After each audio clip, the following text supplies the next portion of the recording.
If you think you know Nigerian history, you probably only know half the story. We are telling it all. From the moment Portuguese sailors landed hunting for gold and souls, to the British colonial master plan that grouped hundreds of distinct nations into one volatile experiment. We're taking you through the highs of 1960 independence, straight into the dark spiral of the 1967 to 1970 Biafran War, and most importantly, we are unpacking the psychological aftermath. Why did the Civil War create a lasting political fear of giving the Igbos central power? Why is the fight for Biafran freedom still burning today? The domino effect started 500 years ago, and we're breaking down every single piece of it. Take a seat and grab your popcorn as the story begins.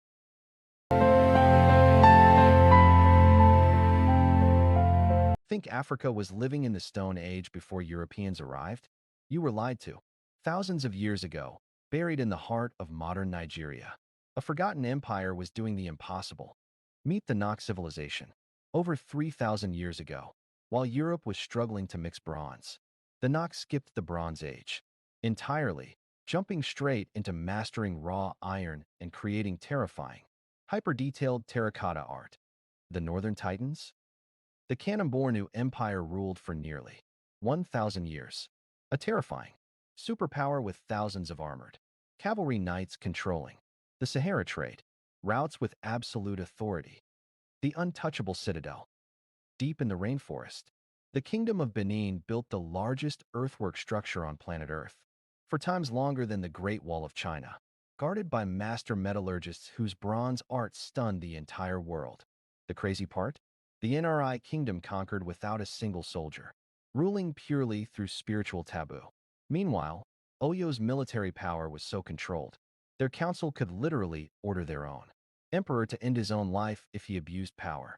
In 1472, coastal villagers in modern Nigeria looked out at the Atlantic and saw giant floating monsters. They thought sea spirits had arrived, but what actually stepped off those ships changed human history forever. Captain Rue de Sequeira thought he was discovering a helpless shore.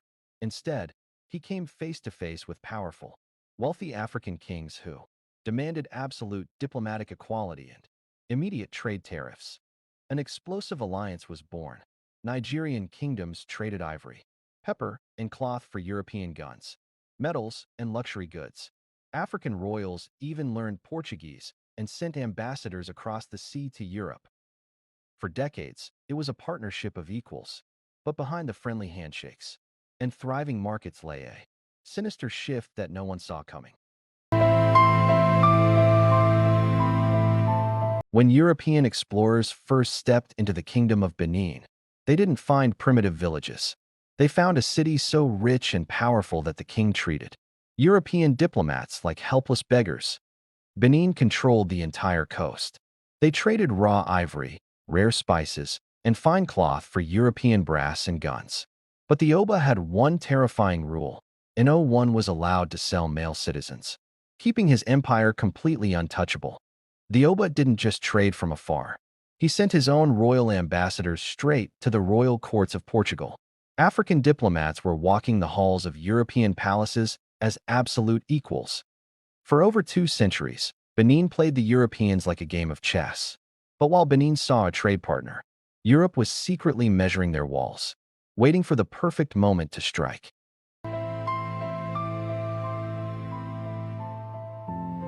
The rise of the transatlantic slave trade. For over a century, Europe traded in goods and spices. But in the 1600s, global greed exploded, and human life became the most profitable currency on planet Earth. Across the Nigerian coast, quiet trading beaches were transformed into brutal slave fortresses. Places like Badagry in Lagos State and Calabar in Cross River State became the final gateways of no return. The most tragic moment in human history occurred. Communities were shattered, local wars were fueled with foreign weapons. Peaceful inland villages were raided in the dead of night, tearing families apart and driving entire communities into chaos. Over 3 centuries, millions of men, women, and children were ripped from West Africa, forever altering the continent's population, culture, and economic future. The transatlantic slave trade. drained West Africa's brightest minds and strongest youths, leaving behind empty lands and political instability. European competition for Nigeria. When word got out about the vast riches along the Nigerian coast, the Portuguese weren't alone for long. The world's biggest empires smelled blood in the water, and the ultimate feeding frenzy began. Portugal, Holland, France, and Britain turned the Atlantic coast into a high-stakes chessboard. They fought naval battles, sabotaged each other's trade routes, and tried to outbribe local African rulers. At first, smart Nigerian leaders played the Europeans against each other. If the Dutch offered a bad deal, local kings simply kicked them out and invited the British instead, pocketing massive profits.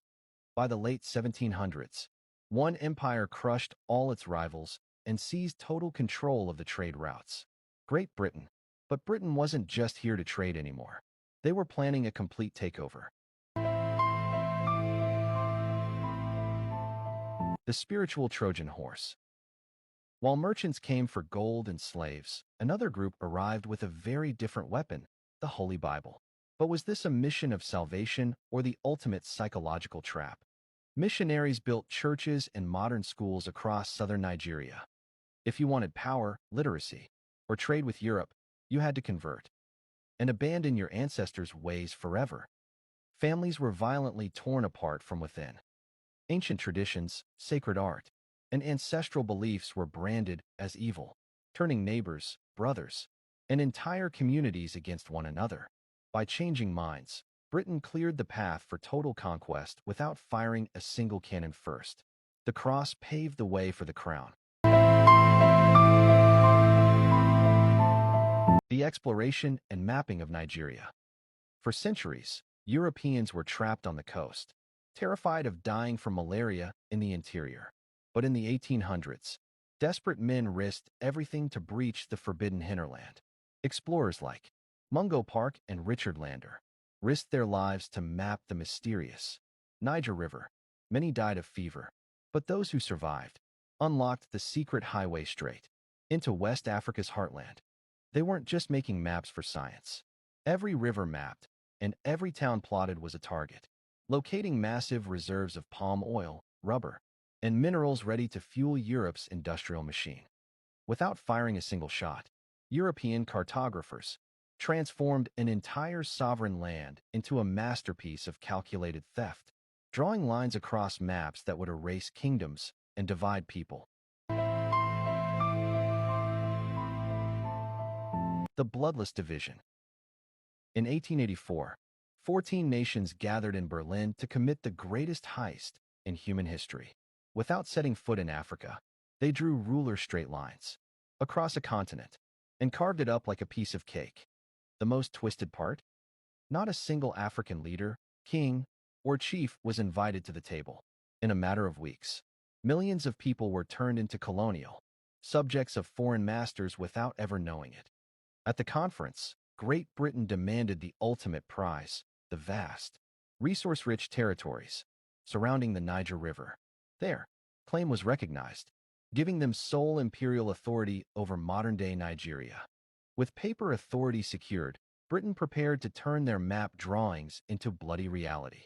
Any king who refused to hand over his sovereignty faced total destruction. Before Nigeria was ruled by a government, it was owned by a private corporation. In 1886, Sir George Goldie's Royal Niger Company received a royal charter to control all trade along the Niger River. The company weaponized trade. Local African merchants were forbidden from selling their palm oil to anyone except the company.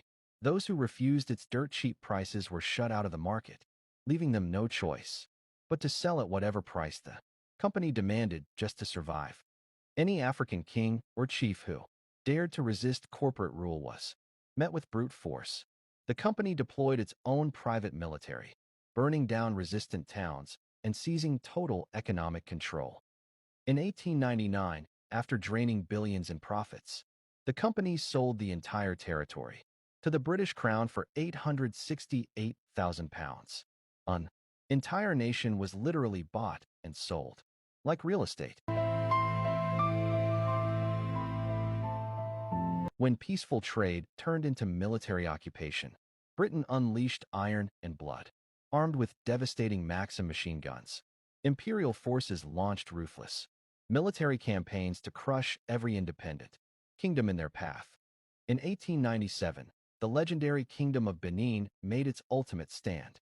But British troops invaded, burned the ancient city to the ground, exiled the king, and stole thousands of sacred Benin bronzes that sit in Western museums to this day. From the secret Ekumeku underground fighters in the east to the fierce defenders of Sokoto and Aro, Nigerian warriors refused to surrender without a fight, fighting heroically against impossible military odds. Kingdom by kingdom, the ancient rulers fell. Superior firepower forced modern Nigeria under total British rule, setting the stage for the creation of a brand new country. By 1900, Britain didn't just conquer the region. They chopped it into two completely different territories: the Islamic Northern Protectorate and the Christian, animist Southern Protectorate. Britain ruled them with entirely different rules. In the north, they used indirect rule through emirs. In the south, they imposed direct colonial laws. Two worlds, completely isolated from each other. The south was wildly profitable through palm oil, cacao, and sea trade. But the north was running a massive financial deficit, costing the British treasury a fortune to maintain. Instead of spending British money to fund the north, Britain made a radical, twisted decision: forcibly join the wealthy south to the impoverished north.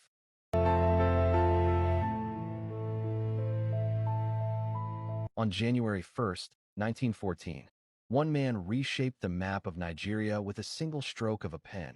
Lord Frederick Lugard executed a masterplan that would forever tie millions of people together in an artificial union.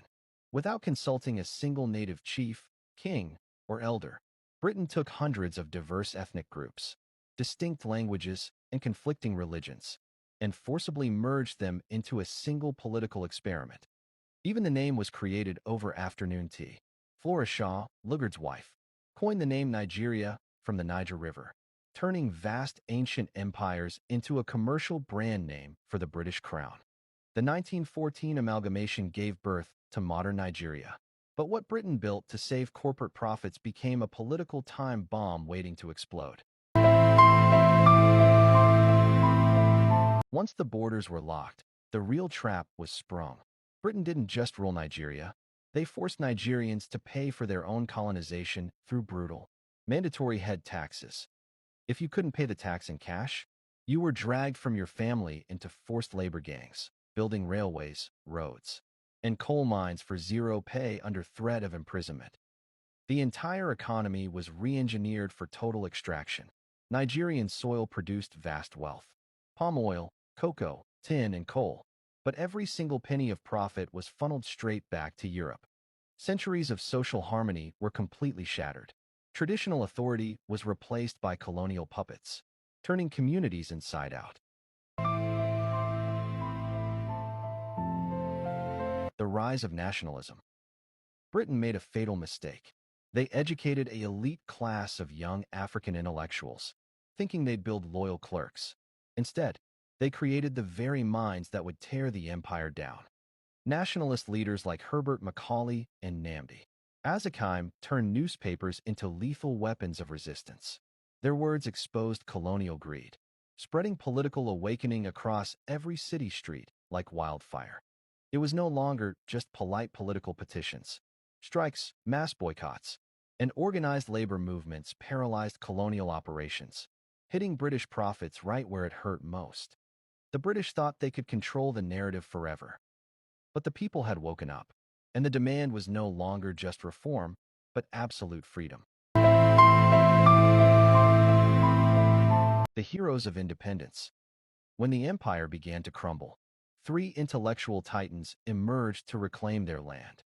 They were brilliant, charismatic, and unstoppable, but they carried three completely different visions for the nation. Nnamdi Azikiwe rallied the East and nation with fiery Pan-African speeches, pushing for total unity. In the West, Obafemi Awolowo built a modern economic powerhouse, championing free education and rapid regional development.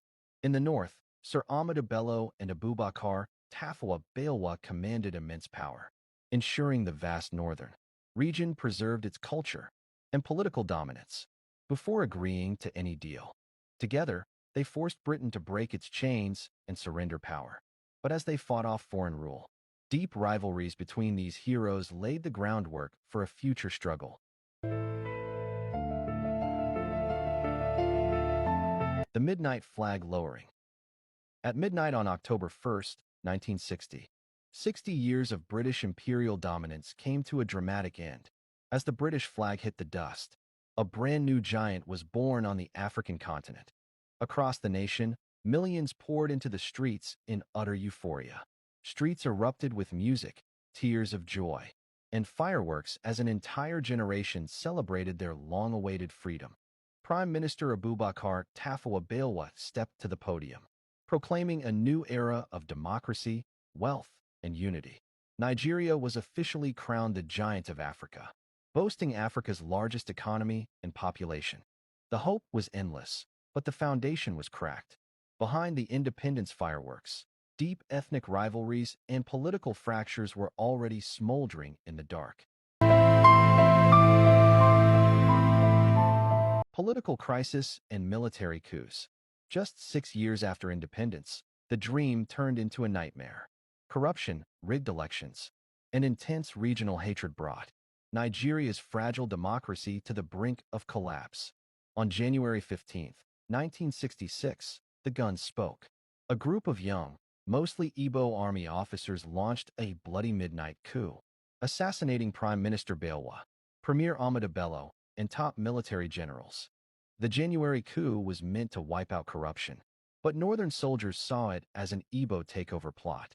6 months later, in July 1966, northern officers launched a brutal counter-coup, executing the new military head, General Aguiyi. Ethnic massacres swept across the nation, displacing over 1 million people. With 2 coups in 6 months and the army tore apart, Nigeria was officially locked on a collision course with total civil war.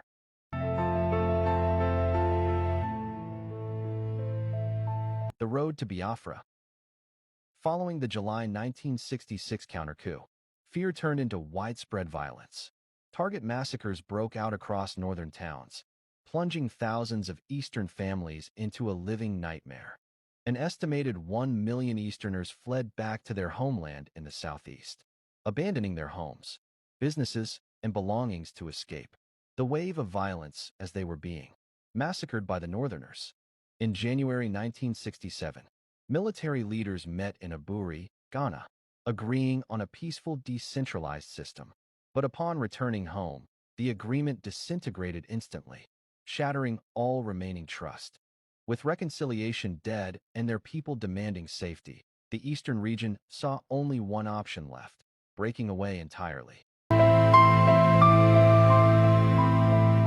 The Declaration of Biafra, 1967.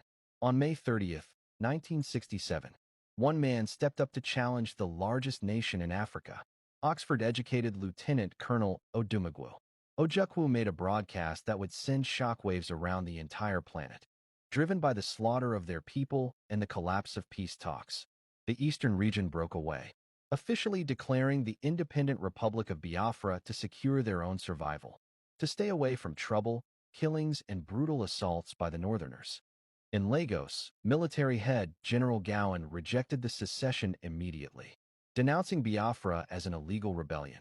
He vowed to crush the breakaway state by any means necessary.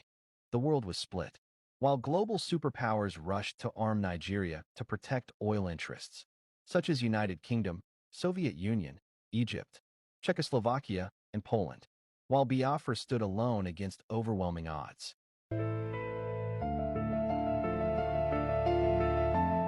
The Nigerian Civil War, 1967 to 1970. On July 6, 1967, the first gunshots echoed, sparking 30 months of catastrophic warfare. What was planned as a quick police action turned into one of the deadliest military conflicts in modern African history. When battlefield victories stalled, the strategy shifted. A total land and naval blockade cut off food, salt, and medical supplies too. Biafra, turning starvation into a devastating weapon of war. Cold War politics turned local horror into a global proxy playground. Britain, Soviet Union, and Egypt backed Nigeria with jet fighters and heavy weapons, while France secretly fueled Biafra's defense. Over 1 million people died, mostly innocent children lost to famine.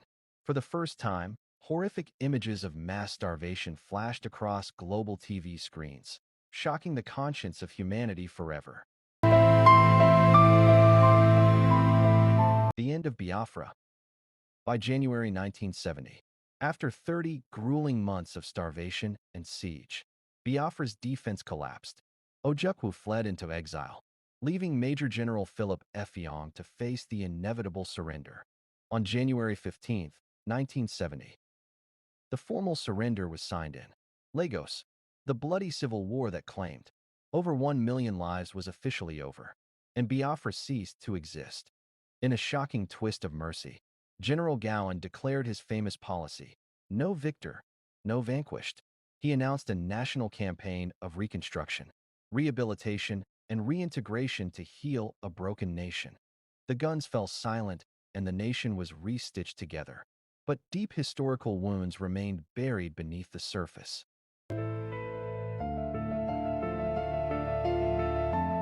Post-war Nigeria and Igbo experiences.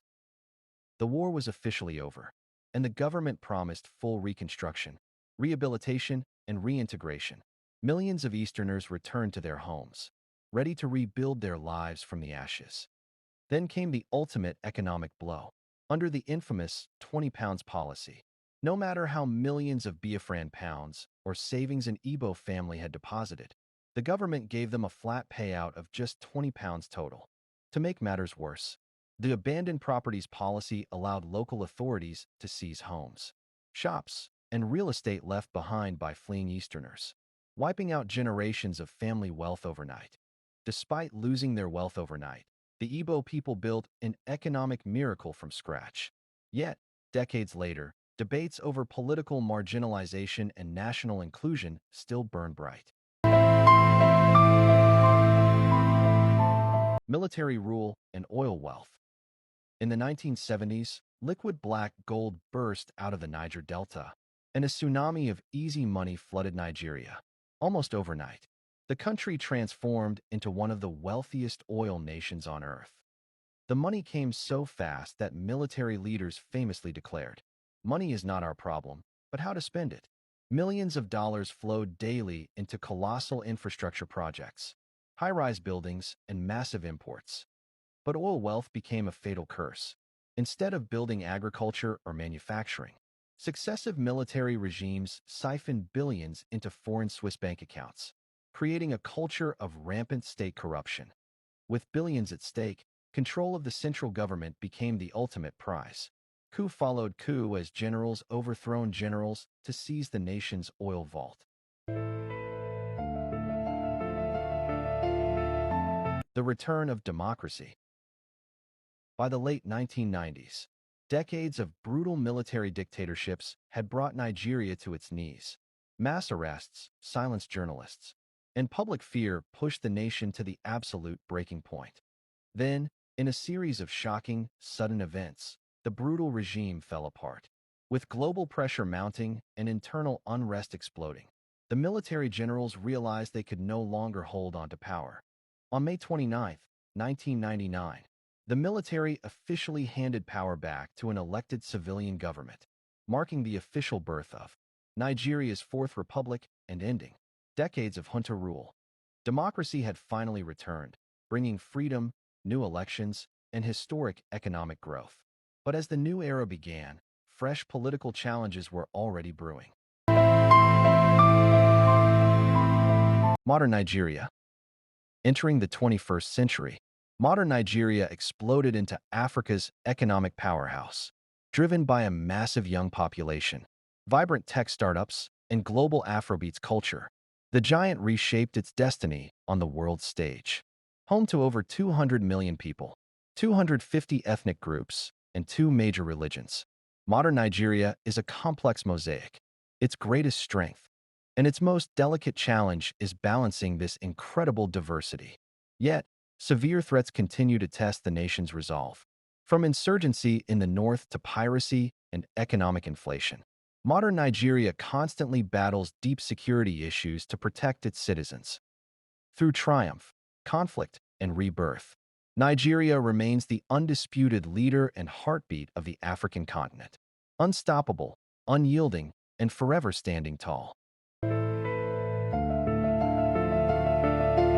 50 years after the war officially ended, the ghost of Biafra still haunts modern Nigeria. A new generation youths who never witnessed the conflict are demanding self-determination, driven by a deep-seated feeling of systemic marginalization. Through internet broadcasts, mass rallies, and global protests, separatist groups like IPOB have revived the dream of independence, sparking fierce political debate across the entire nation. The nation is deeply divided. While separatists claim ongoing marginalization and demand a referendum, federal leaders insist that Nigeria's unity is non-negotiable and protected by law. Nigeria is not negotiable. But the people are marginalized. The law protects our unity. Then change the law. Can structural reform and genuine inclusion heal a nation's deepest historical wounds? Or is division already written into the future? How Nigeria answers this will shape the fate of Africa's largest democracy. Follow us to stay tuned, and let us know in the comments. What story should we uncover next?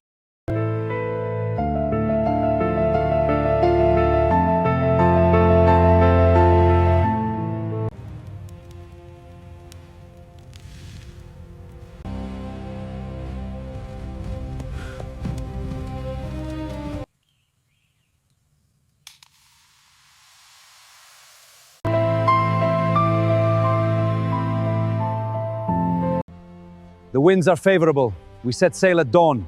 For Portugal and new discoveries.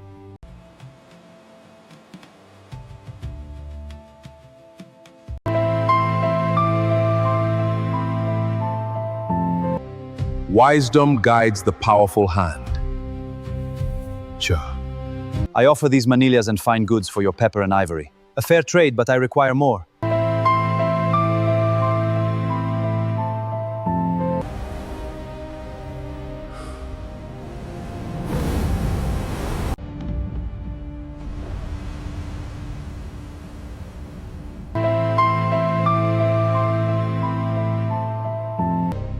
La France exige ce traité commercial. Das Deutsche Reich wird das nicht zulassen. Nos navires sont là pour le garantir. I am the master of this trade. No one challenges my monopoly. This is my kingdom.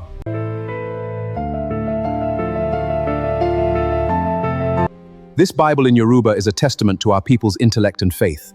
It will bring light to our land. We are called to bring light here. This mission school will teach and inspire.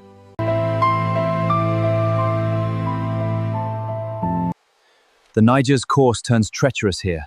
Aye, but this route is our only path. Then we must prepare. Hold on tight! Rapids ahead! Paddle steady now!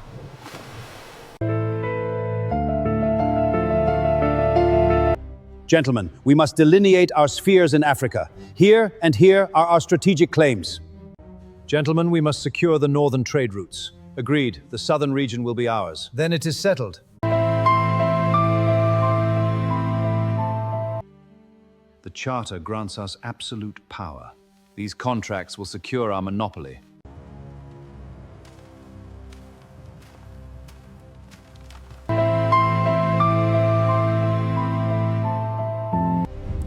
The palace burns, but Benin endures. We will rise again.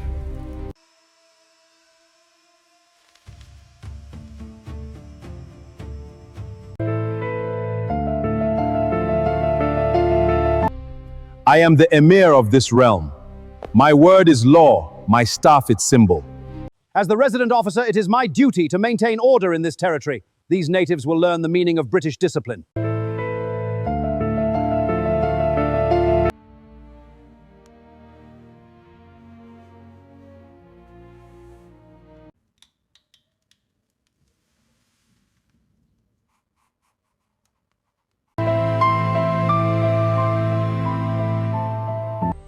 Please, not everything. The tax is due. I have nothing left.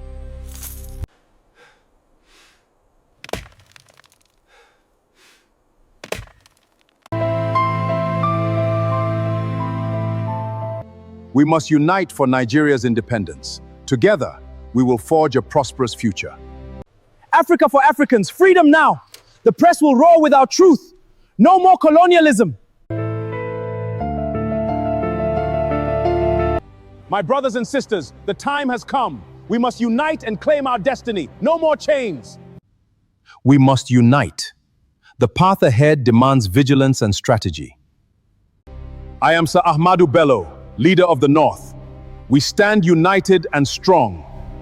Fellow Nigerians, we must build our nation on unity and progress. Together, we will achieve greatness. I present these documents of constitutional freedom. They are a symbol of our enduring partnership. Nigeria, we celebrate tonight. Nigeria! Our flag flies high, proud.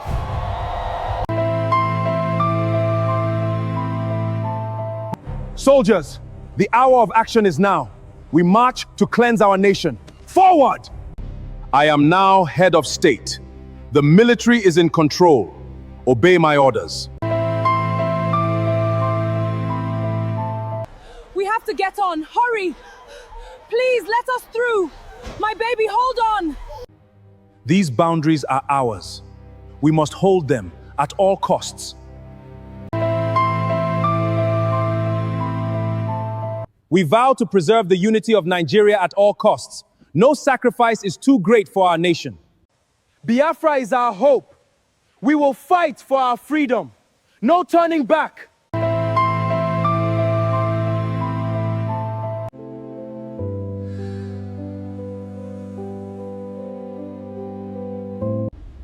This artillery is operational. Let's check the fighters. Range and payload are key for air support. Wiz, Biafran officer, solemn instrument of surrender in Lagos. Take my hand. It's over now. Why help me? We are brothers now. Thank you.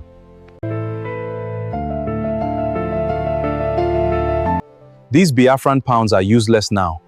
But with this 20 pound, I will rebuild from zero.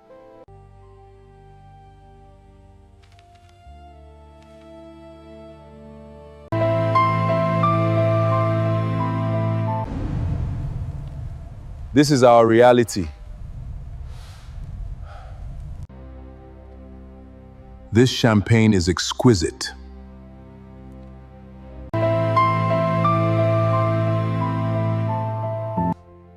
Mr. President, I hand you the Constitution. I accept it. Nigeria is now a democracy. I, Chair for Olusegun Obasanjo, do solemnly swear to serve Nigeria as your president. I'm a Lagos tech founder and Afrobeat star. We represent Nigeria's rise, blending tech and culture.